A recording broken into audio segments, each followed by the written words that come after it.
Puji Tuhan, selamat pagi saudara-saudara. Menjelang siang.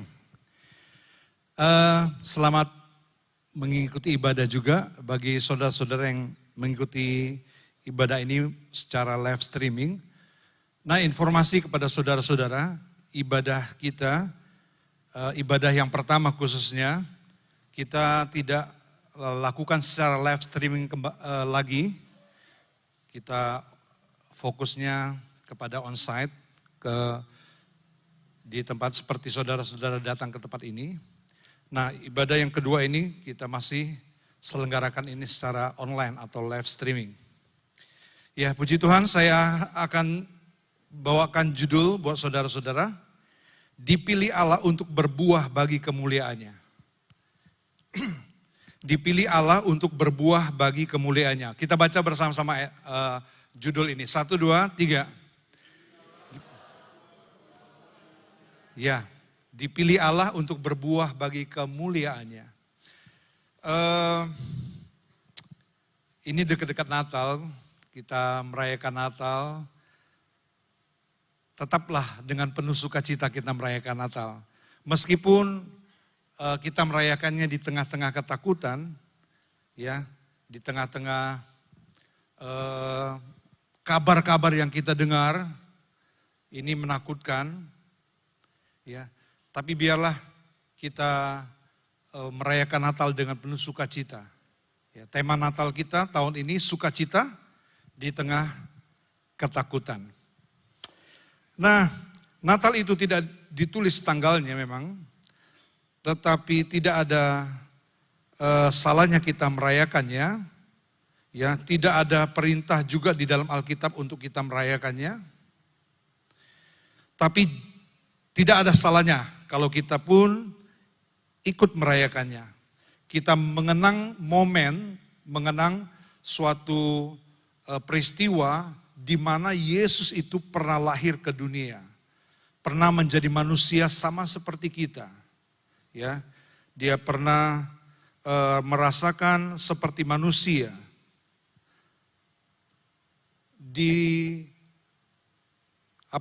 Dia lahir di kandang domba. Disebutkan bahwa kepada para gembala, engkau akan menemukan seorang bayi yang terbungkus lampin, dibaringkan di dalam palungan. Jadi palungan ini tempat makanan domba, tempat makanan hewan. Jadi diindikasikan memang Yesus lahirnya di tempat di mana kandang atau tempat biasa ternak itu dipelihara di sana. Ya. Nah, puji Tuhan tidak kebetulan kita rayakan Natal itu di akhir tahun. Ya, meskipun tidak ditulis tanggal berapa, kita merayakan Natal itu bisa di awal Desember, bisa juga di Januari.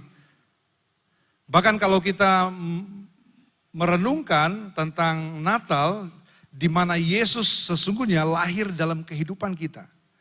Ya, kapan Yesus lahir di dalam kehidupan kita? Saya percaya saudaraku merasakan Yesus lahir di dalam hidupmu.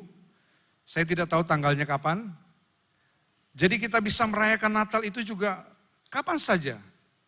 Sebab Yesus itu lahir dalam hidup kita, dia memberikan kehidupan yang baru di dalam hidup kita. Kita lahir baru.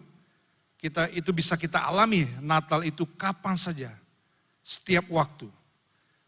Nah, kalau kita merayakan Natal di akhir tahun ini, saya percaya saudaraku ada pesan Tuhan yang khusus buat kita, buat saudara menghadapi tahun yang akan datang. Ya, kita tahu tahun yang akan datang itu seperti apa. Saudara sudah mendengar kabar-kabar tentang bencana-bencana alam. Ya, saudara coba hitung, tidak sampai 1 bulan. Ya, tidak sampai 1 bulan dari bencana gempa di Cianjur. Ya, kita selanjutnya saudara mendengar mungkin gempa di Garut, ada Gunung Semeru yang meletus, ya.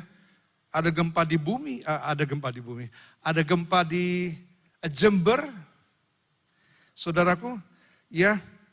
Nah, gempa ini dicatat memang menimbulkan dampak dampak yang langsung kena kepada orang-orang yang di tempat di mana gempa itu terjadi, ya seperti rumahnya roboh dan lain sebagainya, longsor. Tapi kalau saudara melihat di BMKG, ada banyak terjadi gempa-gempa. Banyak yang, tapi gempa-gempa itu dalam skala kecil, skala Richter yang kecil. Ya tidak dicatat makanya. Yang dicatat itu gempa-gempa yang menimbulkan efek langsung kepada orang-orang yang mengalami gempa tersebut. Ya kita lihat tidak sampai sebulan itu terjadi. Kita dibayangi oleh bencana-bencana yang terjadi.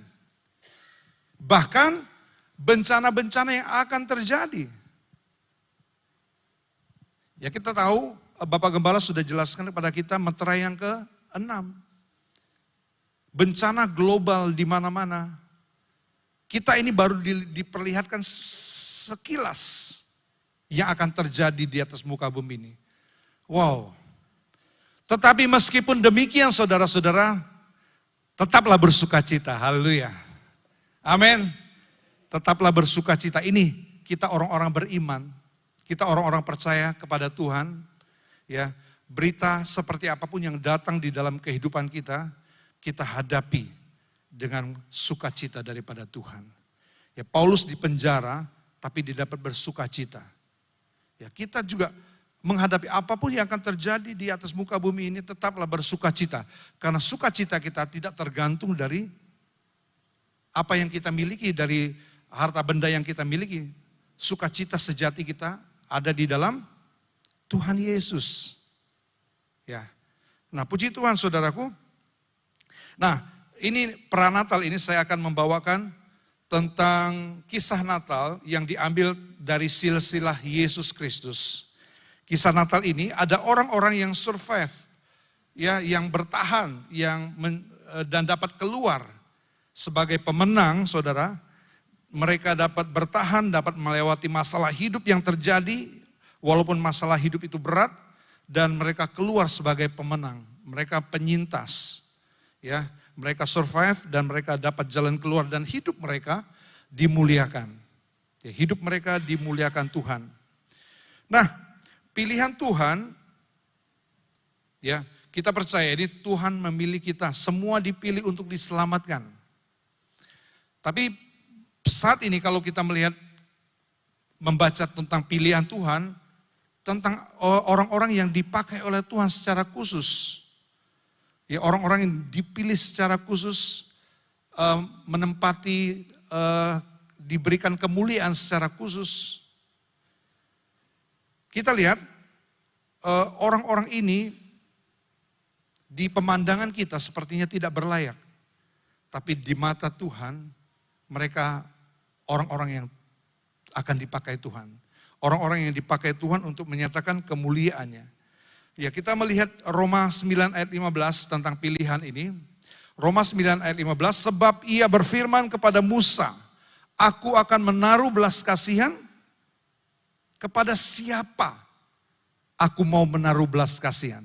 Lihat, ya mungkin bagi pandangan manusia kita tidak bisa mengasihani orang-orang yang seperti ini. Nanti kita akan lihat orang-orang yang punya latar belakang yang buruk, tidak bisa kita belas kasihan, memberikan rasa empati kita. Tapi lihatlah Tuhan, kepada siapa aku mau menaruh belas kasihan, aku akan menaruh belas kasihan. Aku akan bermurah hati kepada siapa aku bermurah hati. Tuhan menunjukkan kemurahannya kepada siapapun orang itu yang kita pandang mungkin tidak layak. Tapi kalau Tuhan mau berikan kemurahan kepada dia, kepada orang tersebut, siapa yang bisa melarang Tuhan? Ini hak prerogatif Tuhan, ya, kedaulatan Tuhan.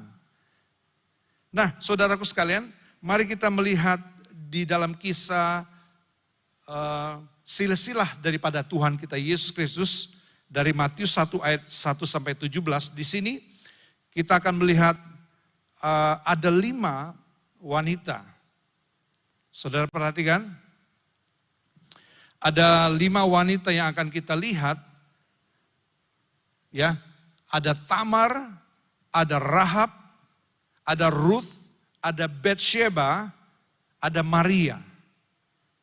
Nah, nama-nama ini saudaraku lihat, ya kayaknya ada yang tidak berlayak dimasukkan ke dalam silsilah daripada Tuhan kita Yesus. Tetapi inilah pilihan Tuhan kepada mereka. Ya, Tuhan memilih orang-orang yang mau Dia pilih, yang mau Dia berikan belas kasihan. Ya, Dia mau berikan belas kasihannya kepada orang-orang seperti ini. Ya, di Matius 1 ayat 1 sampai 17 saudara lihat di sana. Kita melihat yang pertama adalah Tamar. Ya, Tamar. Nah, siapakah Tamar ini? Ya, siapakah Tamar ini? Tamar ini adalah seorang janda yang dikira perempuan sundal oleh ayah mertuanya. Ayah mertuanya Yehuda. Kalau kisah lengkapnya saudara dapat baca di dalam Kejadian 38. Nah, kita lihat dalam silsilah Yesus ini ada cerita tentang skandal yang terjadi antara Tamar dan ayah mertuanya. Kebetulan ayah mertuanya, istrinya sudah meninggal. Nah, Tamar ini dia menikah dengan anak sulungnya, kemudian mati, lalu menikah dengan anaknya yang kedua karena kebiasaan mereka, adat istiadat mereka harus meneruskan keturunan dari kakaknya yang paling besar. Jadi ketika pada waktu itu kakaknya yang tidak punya anak, jadi dia menikah dengan anak yang kedua. Anak yang ketiga itu masih kecil. Nah, anak yang kedua mati juga. Lalu supaya Yehuda mengulur-ngulur waktu untuk memberikan anaknya yang masih kecil itu, ya, jadi disuruh tunggu sampai anak ini besar. Nah, saudaraku, terjadi skandal, ya, di mana satu waktu perjalanan dari ayahnya ini pergi ke tempat pengguntingan bulu domba kalau tidak salah, ya, inilah Yehuda, dia punya hasrat biologis, sedangkan istrinya sudah meninggal, dia hendak salurkan hasratnya, dia datangi pelacur, saudaraku. Wah, jelek namanya. Ya, kalau saya menceritakan kisah ini, kayaknya tidak pantas di mimbar ini. Tetapi ini terjadi, dia mencari pelacur dan dilalah. Tahu dilalah? Ya, anak menantunya nyamar, saudaraku. Nyamar jadi pelacur. Ya, khusus untuk menghadang Yehuda. Dan Yehuda akhirnya, singkat cerita, dia tidur sama anak menantunya. Wow, gimana kira-kira kisah seperti ini, saudaraku? Ya, lalu lahirlah seorang anak, anak kembar. Dari hubungan ini, hubungan antara Yehuda dan anak menantunya Tamar ini, lahirlah Peres dan Zera. Setelah itu Alkitab katakan Yehuda tidak menghampiri anak menantunya lagi.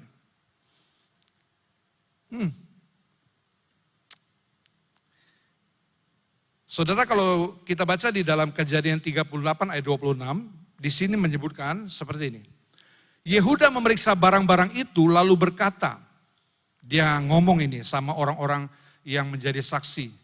Ya, bukan aku, tetapi perempuan itu yang benar. Dia menunjuk kepada anak menantunya yang bernama Tamar tadi. Ya, bahwa kejadian itu aku yang salah. Ya. Dia tadinya hendak dirajam dia dengan batu mungkin. Karena tidak setia, mestinya dia nunggu anaknya besar lalu menikah dengan anaknya, tetapi dia tidak setia. Tamar ini melakukan hubungan dan akhirnya mengandung. Tadinya dia mau dibunuh, dirajam. Lalu Yehuda akhirnya berkata seperti ini, saudara. Ya, ketika dipanggil saksi, dia ada barang buktinya. Tamar ini ada barang bukti bahwa ini barang-barang yang dimana orang yang berzina dengan aku. Ternyata barang-barang itu adalah milik daripada Yehuda. Nah, Yehuda memeriksa barang-barang itu lalu berkata, bukan aku, tetapi dia yang benar. Tetapi perempuan itulah yang benar.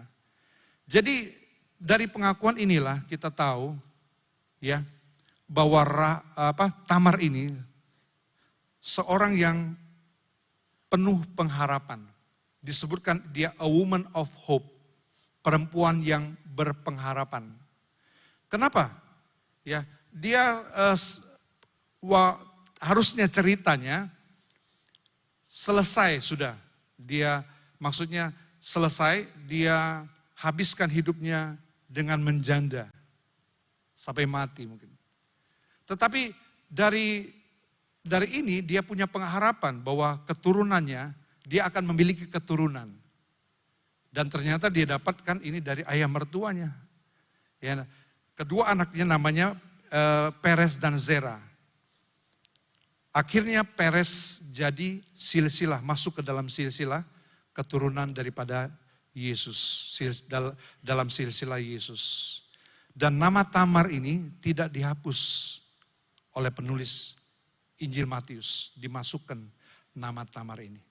Nah, saudaraku, bagaimana menurut Anda kisah ini?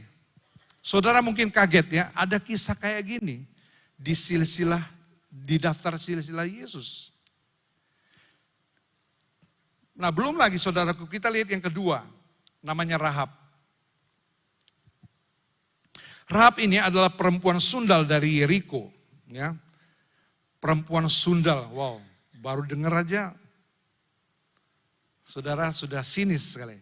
Dia perempuan sundal dari Yeriko, suku bangsa Kanaan, bangsa yang akan dimusnahkan oleh Yosua, harusnya dimusnahkan, dibantai semua oleh Yosua pada waktu Yosua menyerangi Yeriko. Tetapi perempuan ini selamat saudaraku beserta seluruh kaum keluarganya. Jadi akhirnya dia menikah dengan Salmon. Salmon ini salah satu pengintai yang diutus oleh Yosua yang bernama Salmon. Dan Rahab ini saudaraku dimasukkan ke dalam tokoh-tokoh iman. Ya. Perempuan sundal ini juga dimasukkan di dalam tokoh-tokoh iman. Di dalam Ibrani pasal yang ke-11 ayat yang ke-31 kita lihat. Ibrani 11 ayat 31. Karena iman ya maka Rahab. Perempuan sundal itu, dia tiap kali Rahab dikaitkan dengan perempuan sundal itu. Dia tidak turut binasa bersama-sama dengan orang-orang durhaka karena ia telah menyambut pengintai-pengintai itu dengan baik. Jadi dia diselamatkan bukan karena dirinya seorang sundal, tetapi karena perbuatan-perbuatan imannya yang menyelamatkan dia.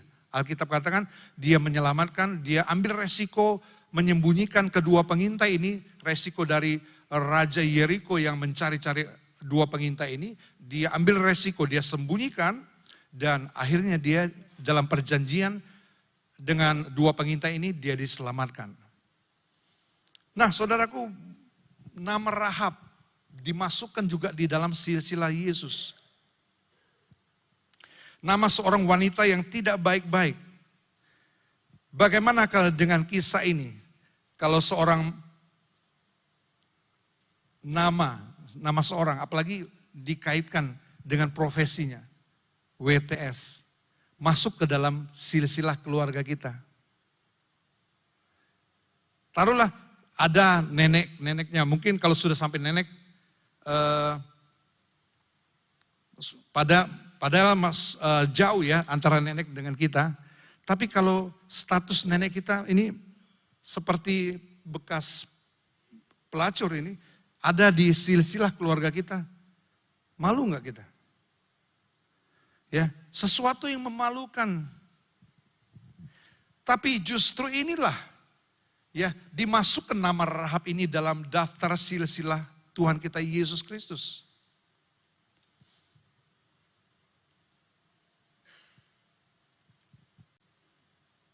Nah, tetapi sekali lagi, inilah rencana Tuhan. Ya. Rencana Tuhan, Tuhan menerima semua orang yang berdosa. Amin, saudaraku. Amin. Dia mau terima Rahab, perempuan berdosa, dan dimasukkan ke dalam silsilah dari Yesus. Dan di dalam silsilah ini, kita melihat nama Rahab ditulis di sini. Ya. Kita lihat memang malu, saudaraku. Tetapi dia sejak peristiwa ini justru dia berubah. Ya. Dari seorang harlot, dari seorang perempuan yang disebut perempuan sundal menjadi seorang perempuan yang beriman. A woman of faith. Dia dinyatakan sebagai seorang wanita yang beriman. Nah, saudaraku, dua nama ini sudah buruk ya, kisah hidupnya. Saudara membayangkan, masuk di silsilah junjungan kita, Tuhan Yesus Kristus. Tetapi sekali lagi saya katakan, inilah rencana Allah buat saudara dan saya orang-orang berdosa, yang orang-orang kafir ini yang bukan dari garis keturunan orang Israel. Begitu besar kasih Allah kepada kita. Nah, kita melihat yang ketiga sekarang. Yang ketiga adalah Ruth, seorang janda dari Moab. Seorang janda dari Moab. Nah, dia dapat menjadi orang Israel, menjadi bagian dari orang Israel karena dia menikah dengan Kilion, anak menantu perempuan dari Naomi dan Elimelech. Nah, ini orang Israel dari Bethlehem. Mereka dari Bethlehem, Naomi dan Elimelech. Karena kelaparan, mereka pindah ke daerah Moab. Anak mereka Mahlon dan Kilion. Si Mahlon dapatnya Orpa, di Kilion dapatnya Ruth. Nah, suaminya mati. Ya, maksudnya Elimelech mati. Nah, kemudian kedua anaknya juga mati. Jadi tinggallah 3 janda tinggal di satu rumah. Yang satu bernama Naomi, Orpa, dan Ruth. Nah, pada waktu mau kembali, saudaraku perhatikan, waktu dia mau kembali ke Israel, dia nawarkan kepada anak menantunya yang bernama Orpa, pulanglah, kamu tidak punya harapan lagi untuk bersama aku. Kalaupun aku menikah lagi, anakku nanti lahir masih kecil, masa menikah dengan kamu yang sudah tua. Jadi saudaraku, Orpa akhirnya pulang. Nah, justru Ruth yang bertahan tinggal bersama-sama dengan mertuanya yang bernama Naomi ini. Kalau saudara membaca ayatnya di dalam Ruth 1 ayat yang ke-16 dulu, Ruth 1 ayat yang ke-16, tetapi kata Ruth, janganlah desak aku meninggalkan engkau dan pulang dengan tidak mengikuti engkau, sebab kemana engkau pergi, ke situ juga aku pergi. Dan di mana engkau bermalam, di situ juga aku bermalam. Bangsamulah bangsaku dan Allahmulah Allahku. Di mana engkau mati, aku pun mati di sana. Dan di sanalah aku dikuburkan. Beginilah kiranya Tuhan menghukum aku, bahkan lebih lagi daripada itu jikalau sesuatu apapun memisahkan aku dari engkau selain daripada maut. Ketika Naomi melihat bahwa Ruth berkeras untuk ikut bersama-sama dengan dia, berhentilah ia berkata-kata kepadanya. Nah, untung Ruth tetap setia mengikuti Naomi. Ya, mengikutinya sampai ke Bethlehem dan pulang ke sana. Bersyukur saudaraku, sehingga Tuhan memberikan dia seorang Goel, seorang penebus yang bernama Boas. Karena kesetiaannya, ya, dia diberikan seorang penebus yang bernama Boas. Kira-kira bagaimana dengan kisah ini, saudara? seorang janda namanya Ruth. Dia digosipkan ini ya, ngejar-ngejar para pria-pria yang ada di Bethlehem di mana dia berada. Dia digosipkan seperti itu, tetapi dia buktikan dia tidak seperti itu. Dia wanita yang baik-baik, dia juga membuktikannya. Akhirnya Tuhan memberikan dia seorang suami. Dari keturunan dari Ruth ini, ya muncul keluar satu nama, yaitu siapa ya?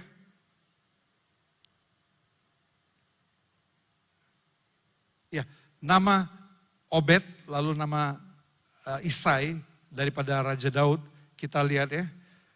Jadi nama mereka akhirnya melahirkan seorang anak yang punya garis keturunan nanti tertuju kepada Yesus.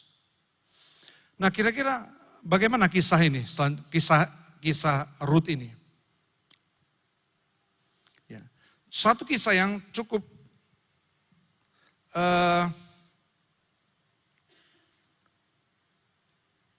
buruk ya. Tidak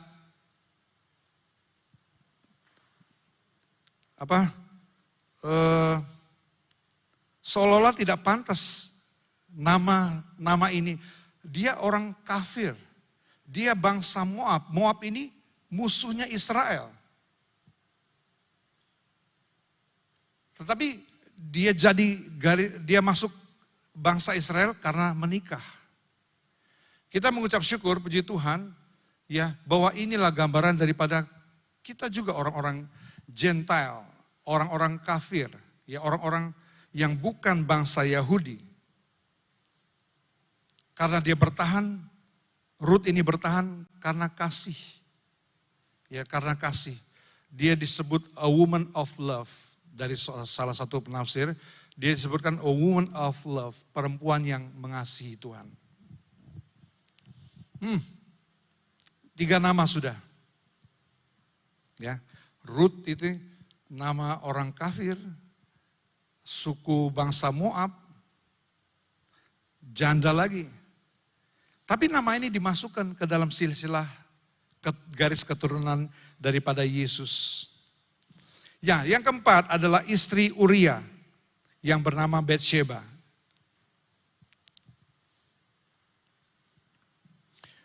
Ya, istri Uria. Nah, istri Uria ini orang Het.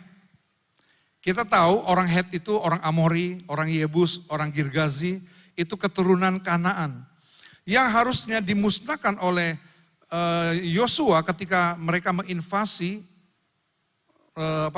mereka masuk ke tanah Kanaan untuk merebut tanah Kanaan itu. Salah satu yang harus mereka binasakan adalah orang-orang Het juga. Tetapi ini orang Het mendapatkan kemurahan. Pada waktu Daud, saudaraku, dia sebagai pelarian menghindari kejaran Saul, Raja Saul. Dalam pelarian itu dia mengumpulkan banyak orang-orang, banyak pengikut-pengikutnya. Salah satu pengikutnya adalah Uria, orang Het. Dia adalah salah satu pahlawan Daud. Ya, dia adalah salah satu pahlawan daripada Daud. Kalau saudara membaca kisahnya di 2 Samuel 11. Nah, tetapi Batsheba ini, ya, Daud tergoda karena kecantikan Batsheba. Kita tahu suaminya pergi berperang, istrinya dipaksa berzina dengan Daud. Suaminya ditaruh di medan pertempuran yang paling berat atas suruhan Daud. Atas suruhan Raja Daud ya. Jadi tidak heran suaminya Uria ini mati. Suaminya mati. Kebetulan ya. Istrinya diambil jadi istrinya Daud.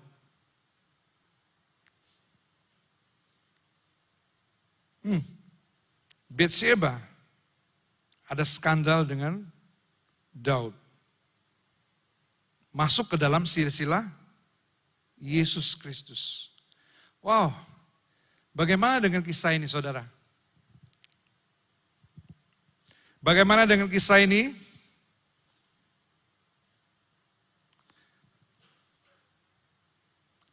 Menyedihkan. Ya, menyedihkan kalau kita lihat, wow, dalam silsilah Yesus banyak ada nama-nama perempuan-perempuan yang dimasukkan ke dalam nama-nama di daftar silsilah. Dan itu merupakan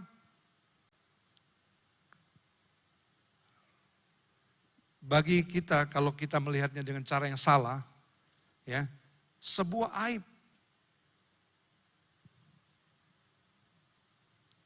Nah, saudaraku, di antara cerita yang menyedihkan ini, namun menghadirkan anugerah Tuhan yang tidak terbatas. Amin.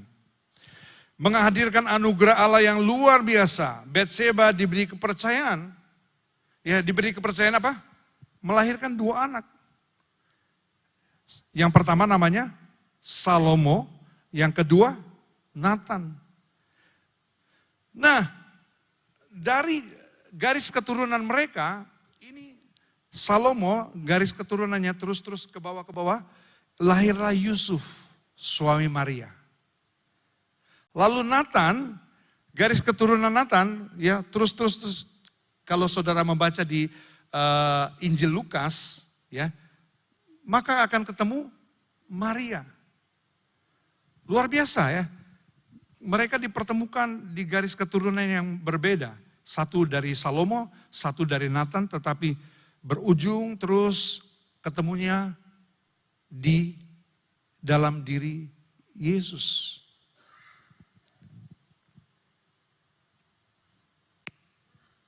Ya, itu sebabnya wanita ini mendapat julukan gini, a woman who receive unlimited grace. Dia menerima anugerah yang luar biasa, anugerah yang tidak terbatas. Ya, perempuan ini menerima anugerah daripada Allah yang tidak terbatas. Ya, dipilih Allah khusus, dimasukkan ke dalam silsilah Yesus. Nah, terus terang saudaraku, menurut kacamata kita, bagaimana kalau nama-nama ini dimasukkan di dalam silsilah? Kalau ini di silsilah Yesus, kalau misalnya nama-nama ini dimasukkan juga di silsilah keluarga kita.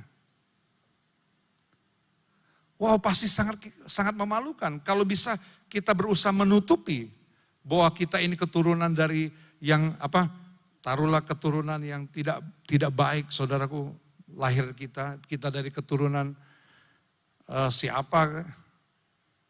Dari keturunan pencuri, bekas pencuri, dari keturunan apalagi seperti ini, wanita tidak baik. Ya pasti kita, dalam kacamata kita, saudaraku, orang-orang ini tidak berlayak menerima anugerah. Nah, yang kelima, Maria. Maria ini seorang gadis perawan. Ya, Alkitab katakan dia perawan.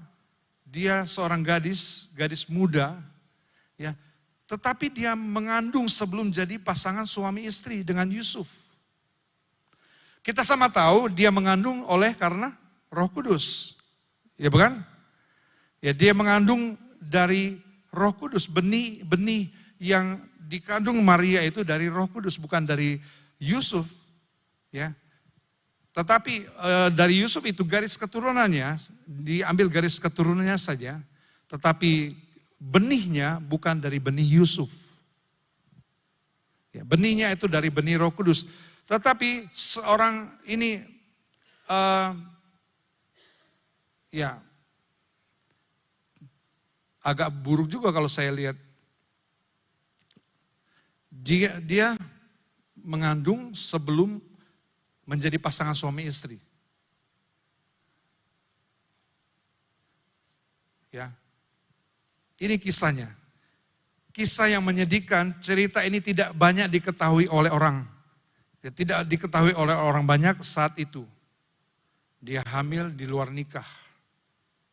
yang orang-orang pasti mengira. Nah, puji Tuhan kita bersyukur bahwa dia dilindungi oleh Yusuf yang tulus hati, yang baik hati. Amin. Ya, dia dilindungi oleh Yusuf. Yusuf itu orang yang tulus hati. Dia mengawini Maria. Dia menutupi bahwa Maria ini sudah mengandung sebelum menjadi istrinya. Lalu dia tidak tidur sampai Yesus bayi itu lahir. Ya. Sampai bayi itu lahir, saudaraku.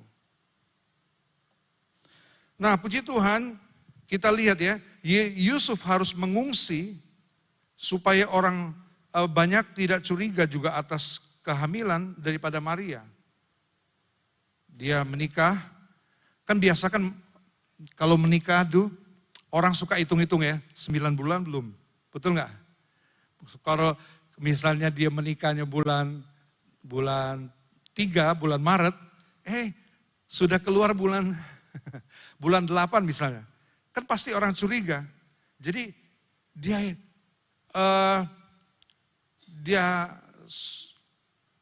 hitung-hitungan juga. Ya, Yusuf harus mengungsi supaya orang tidak curiga atas kehamilan Maria. Dia mengawini Maria, Maria sudah hamil, dia kawini Maria nanti dihitung berapa bulan, belum 9 bulan. Nah, kalau jadi punya bayi prematur bisa melahirkan zaman sekarang ya, bisa dilihat itu prematur dan lahir sebelum waktunya. Tetapi pada waktu itu, ya kita lihat ini riskan sekali. Kalau dia sampai ketahuan, dia akan dirajam, dia dilempari batu dengan orang-orang karena dia tidak setia. Nah, puji Tuhan kita lihat bertepatan saat itu juga Kaisar Agustus mengadakan sensus. Kaisar Agustus mengadakan sensus untuk seluruh dunia. Jadi orang-orang harus kembali ke tempat asal mereka untuk didata. Nah, puji Tuhan kita melihat bahwa Yusuf ini dia dari Bethlehem, dia tinggal di Nazaret bagian utara. Ya. Dia harus ke bagian selatan di Bethlehem. Dia mengadakan perjalanan sampai di Bethlehem. Nah, di sana Maria baru melahirkan Yesus. Ya, ada resiko yang besar di dalam yang diambil oleh Maria ketika dia menerima, jadilah kehendakmu Tuhan. Ya, Lukas 1 ayat 38 dia berkata apa? Sesungguhnya aku ini adalah hamba Tuhan, jadilah padaku menurut perkataanmu. Jadilah kalau aku akan hamil oleh Roh Kudus, jadilah perkataanmu. Wow, dia sungguh disebutkan ini, a woman of obedience. Ya, perempuan yang taat. Ada resiko ya, dia akan dipermalukan, bahkan dia akan dibunuh, bayi Yesus dalam kandungannya akan dibunuh. Tetapi puji Tuhan ada orang-orang yang Tuhan utus untuk melindungi Maria. Salah satunya adalah Yusuf. Nah, saudaraku, kita melihat ya, ini a woman of obedience. Nah, mereka dipilih, saudaraku, nama-nama yang kita bahas tadi, mereka dipilih oleh Allah, dimasukkan ke dalam silsilah Tuhan kita Yesus Kristus. Israel zaman itu masih menganut sistem patriarki yang mengutamakan laki-laki. Laki-laki, semuanya laki-laki, patriarki. Ya. Sekarang di Israel juga sudah tidak menganut patriarki lagi. Ada Perdana Menteri Israel juga ada wanita, Perdana Menteri Israel seorang wanita menjadi pemimpin. Ya. Tapi di zaman itu sistem patriarki lebih mengutamakan laki-laki. Bisa saja penulis Injil Matius ya tidak memasukkan nama ini, saudaraku. Langsung nama ayahnya yang laki-laki atau nama anaknya yang laki-laki juga. Ya, tidak dimasukkan nama mereka karena nama mereka itu ada sesuatu orang bisa menyindir nama-nama itu ada dalam silsilah kita. Tapi itulah Tuhan, saudaraku. Ya. Latar belakang mereka, kalau kita lihat dengan kacamata kita, melihat bibitnya, melihat bebet, bobot, kata orang Jawa ini, rasanya mereka, nama-nama mereka ini tidak layak dimasukkan ke dalam daftar silsilah Yesus Kristus. Ya, tidak layak. Sepertinya mengotori ataupun jadi aib, noda. Tetapi lupakan itu saudaraku. Dari kacamata Tuhan, kita belajar melihat seseorang dari kacamata Tuhan. Amin saudaraku. Mau mulai saat ini kita melihat seseorang dari kacamata Tuhan? Halo? Halo? Mau nggak kita mulai sekarang ini lihat seseorang dengan kacamatanya Tuhan? Tidak menghakimi sebelum waktunya, tidak menjudge seseorang sebelum waktunya. Ya. Tapi dari kacamata Tuhan, inilah rencana Tuhan yang mau menerima kita orang berdosa dan dari bangsa kafir. Ya, Tuhan mau menerima kita. Siapakah kita ini? Kalau kita dijudge, kalau kita dihakimi juga oleh Tuhan, wow, berani kalau saudara dihakimi oleh Tuhan sekarang ini? Berani kalau saudara bilang kalau saudara tidak bersalah? Berani saudara mengaku engkau baik-baik saja? Di mata Tuhan? Oh, saya belum berani. Ada cacat dan celah tetap. Tetapi inilah kemurahan Tuhan saudaraku. Ya, nama-nama di atas semuanya ini. Mereka berbuah bagi kemuliaan nama Tuhan. Nama-nama ini saudaraku meskipun latar belakangnya buruk. Ya, setelah mereka sadar, mereka tentunya tidak melakukan perbuatan yang tercela itu kembali. Itu yang paling penting. Ya, mereka tidak melakukan keburukan-keburukan dari latar belakang mereka. Seperti apapun juga latar belakang mereka.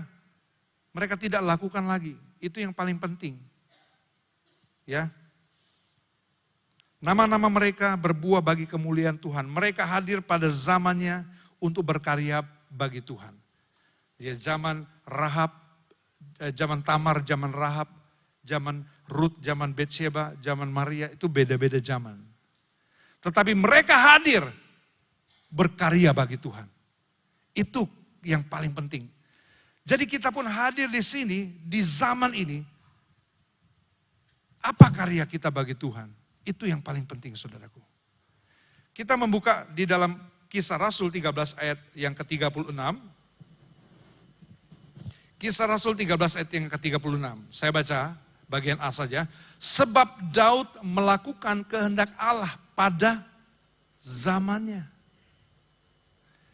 Daud melakukan kehendak Allah pada zaman di mana Daud hidup, dia lakukan kehendak Allah meskipun dia ada jatuh dalam dosa tetapi dia beres dalam melakukan kehendak Allah.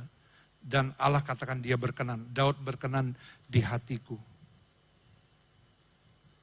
Pada zamannya. Setiap musim ada zamannya. Setiap abad ada orang-orangnya yang Tuhan pilih, yang Tuhan pakai untuk berbuah bagi kemuliaannya.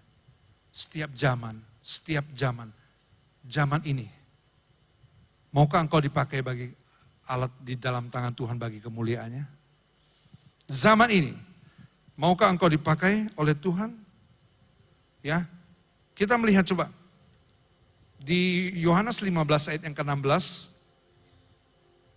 Anda dan saya juga dipilih oleh Tuhan.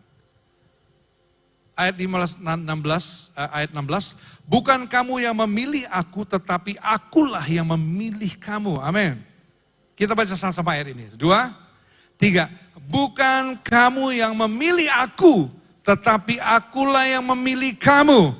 Dan aku telah menetapkan kamu supaya kamu pergi dan menghasilkan buah. Dan buahmu itu tetap supaya apa yang kamu minta kepada Bapa dalam namaku, diberikannya kepadamu. Buah kita itu Tuhan pingin tetap. Kita boleh berbuah, tapi buah kita tetap. Apakah buah-buah yang tetap itu? Kita melihatnya dari kisah-kisah wanita-wanita ini. Yang pertama saudaraku, hasilkanlah buah yang tetap dengan pengharapan. Pengharapan yang tidak pernah padam seperti Tamar. Seperti Tamar itu dia punya pengharapan. Pengharapannya tidak pernah padam, dia tidak menyerah.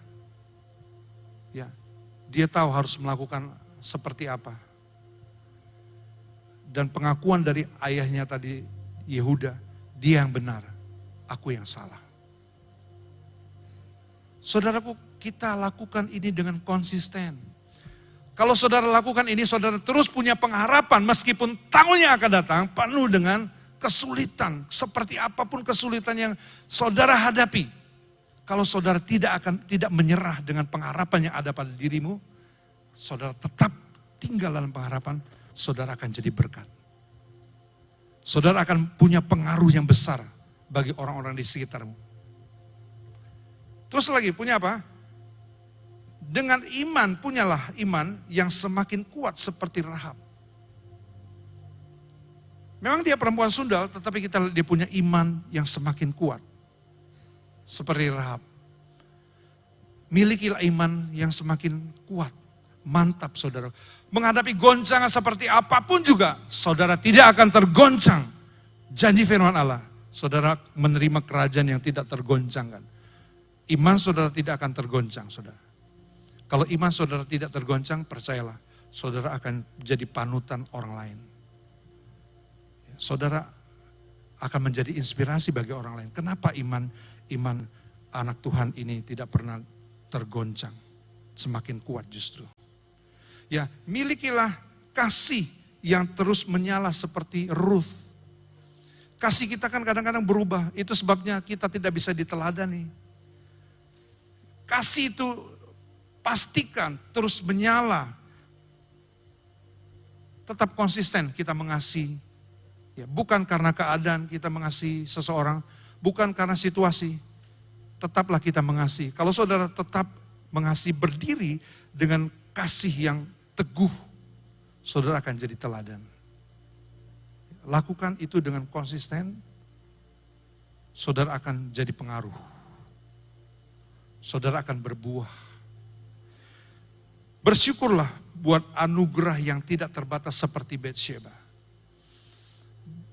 Kita merasakan anugerah Tuhan yang tidak terbatas ini. Ya, di tengah-tengah goncangan dunia ini, mari kita terus bersyukur. Apapun keadaannya kita hadapi dengan bersyukur kepada Tuhan sebab Dia baik. Amin. Bahwasanya untuk selama-lamanya kasih setianya. Kalau saudara terus konsisten bersyukur, saudara terus bersyukur dalam segala perkara, dalam segala keadaan, dalam segala hal, saudara terus bersyukur, saudara akan jadi berkat yang besar bagi orang lain. Ya, saudara akan jadi pengaruh. Dan jadilah, punyalah ketaatan seperti Maria, ketaatan seorang hamba seperti Maria. Maria tidak tergoyahkan, meskipun ada resiko dia tetap taat. Jadilah padamu Tuhan seperti yang Engkau kehendaki. Itu sebabnya bayi Yesus lahir dari Maria. Karena komitmen Maria, dia mau taat seperti seorang hamba. Puji Tuhan, Tuhan Yesus memberkati kita semua.